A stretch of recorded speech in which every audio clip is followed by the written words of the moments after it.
شیروالا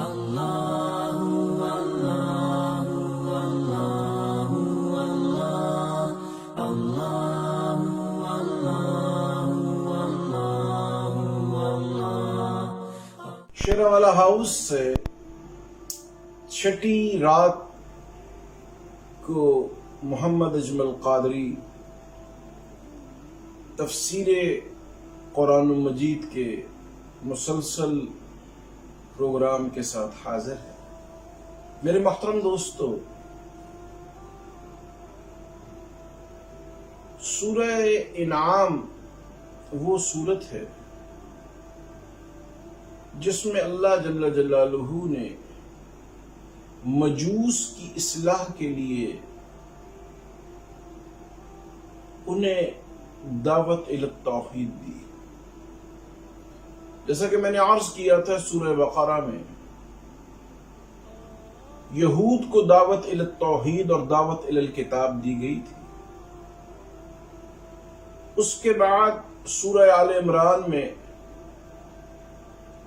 نصارہ کو یعنی عیسائیوں کو دعوت الی التوحید اور دعوت الی القرآن دی گئی تھی۔ اس کے بعد سورہ نساء اور سورہ مائدہ میں اصلاح عرب مقصود، سورہ انعام میں اصلاح مجوس مقصود۔ یہاں پہلے رکوع میں اللہ جل جلالہ تین چیزوں کو بیان فرما رہے ہیں: توحید، کتاب اللہ اور رسالت۔ بتایا جا رہا ہے کہ اللہ جل جلالہ خالق خیر بھی ہے اور خالق شر بھی۔ نور بھی اللہ نے پیدا کیا اور ظلمت کا خالق بھی اللہ۔ لیکن توحید کے عقیدے پر قائم رہنے کے لیے اتباع کتاب اللہ بہت ضروری ہے۔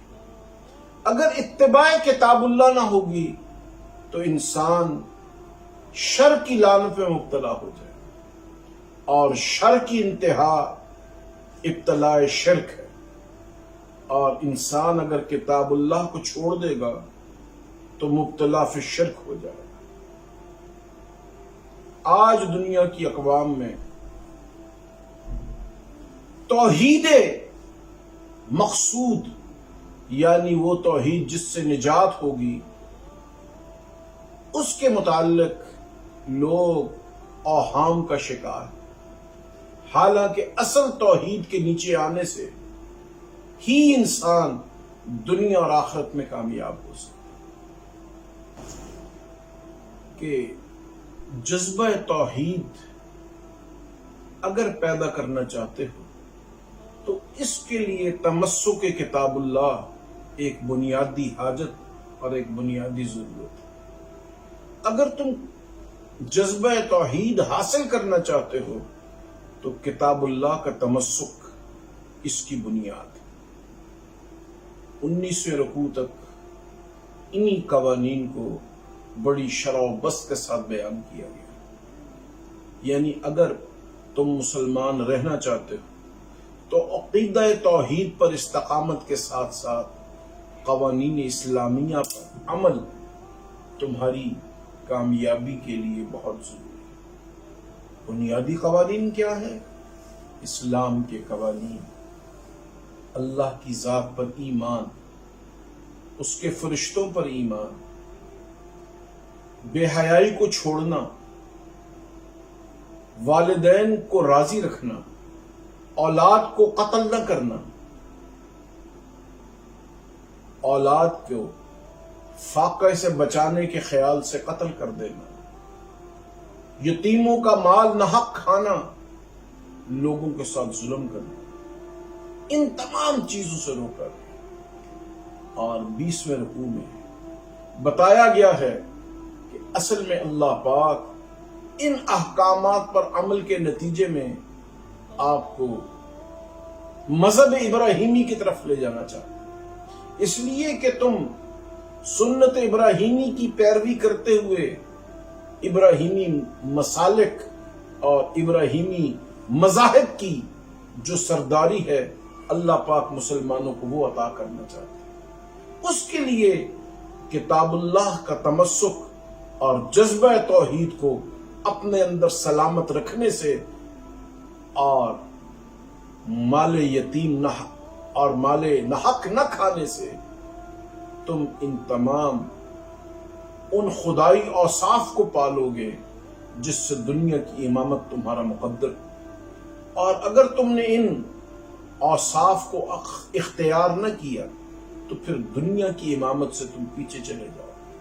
جیسا کہ آپ دیکھتے ہیں کہ آج دنیا کی امامت مسلمانوں کا حق ہے، لیکن کبھی ڈونلڈ ٹرمپ صاحب، کبھی اور کوئی حکمران اس کا دعویٰ کرتا ہے، اس لیے کہ مسلمانوں نے عقیدہ توحید میں جو کمزوری دکھائی ہے، اس کے بعد اللہ کی لعنت ان کے اوپر۔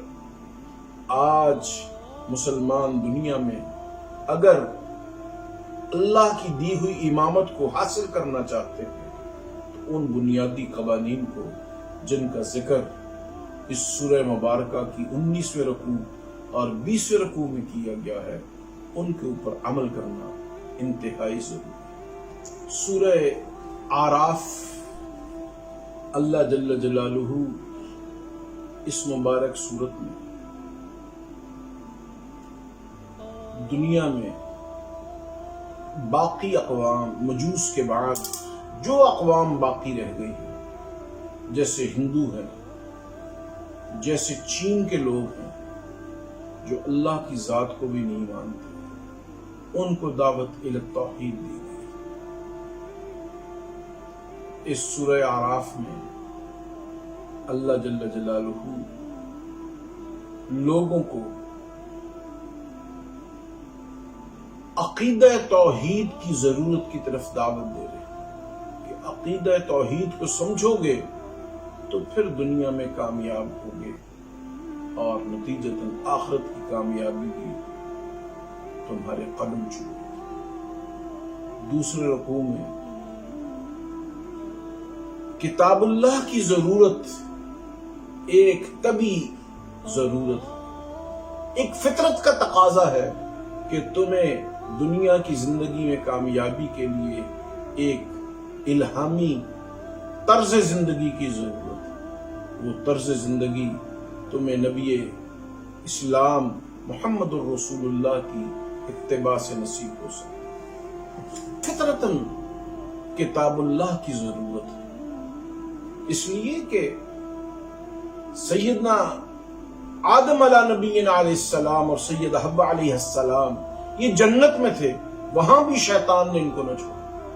اگر آدم کو شیطان نہیں چھوڑ سکتا اور شیطان ان سے مایوس نہیں ہو سکتا تو بھلا تم لوگ کس کھیت کی مولی ہو؟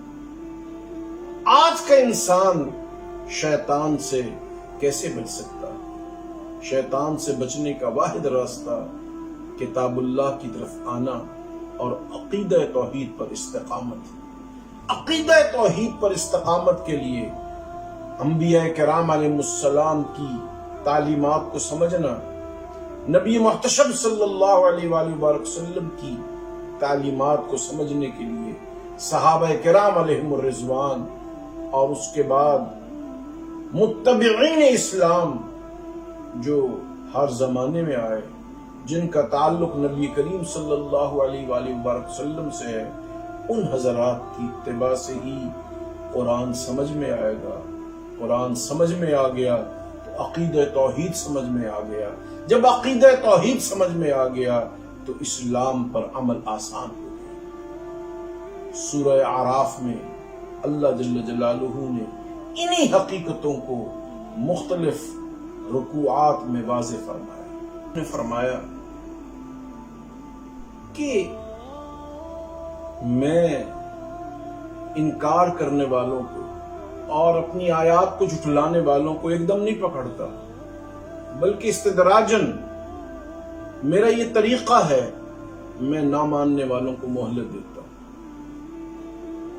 اور مسلمانوں کے ذمہ یہ فرض ہے کہ مہلت کے زمانے میں وہ دنیا کی اقوام کو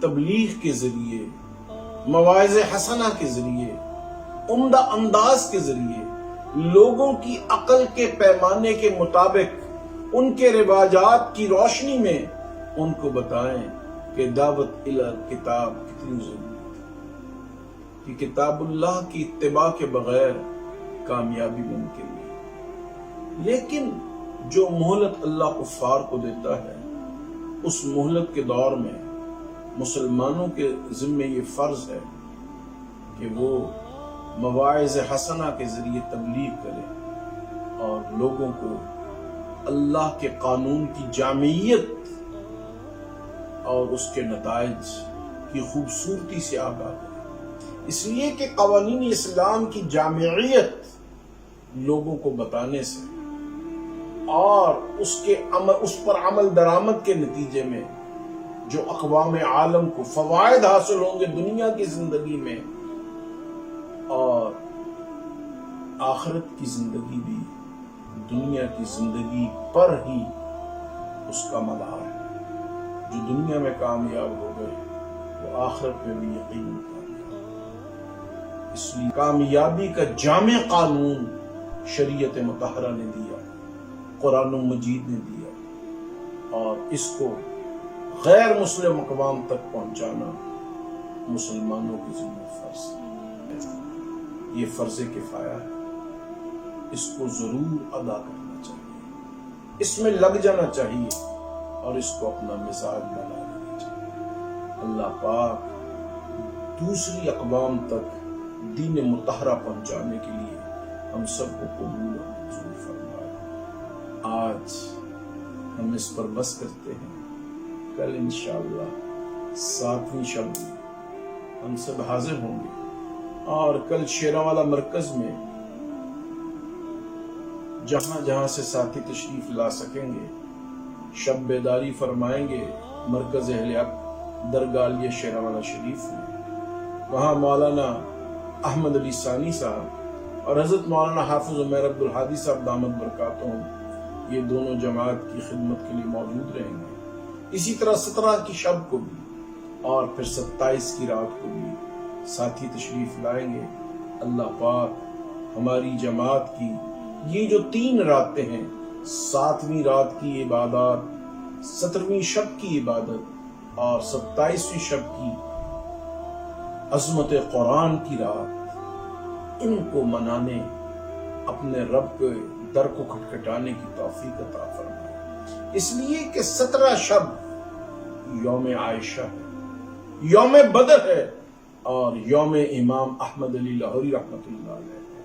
اللہ پاک ہمارے اکابر کی مبارک قبروں کو نور سے بھر دے اور ان کو کروٹ کروٹ جنت نصیب فرمائے۔ وآخر دعوانا الحمد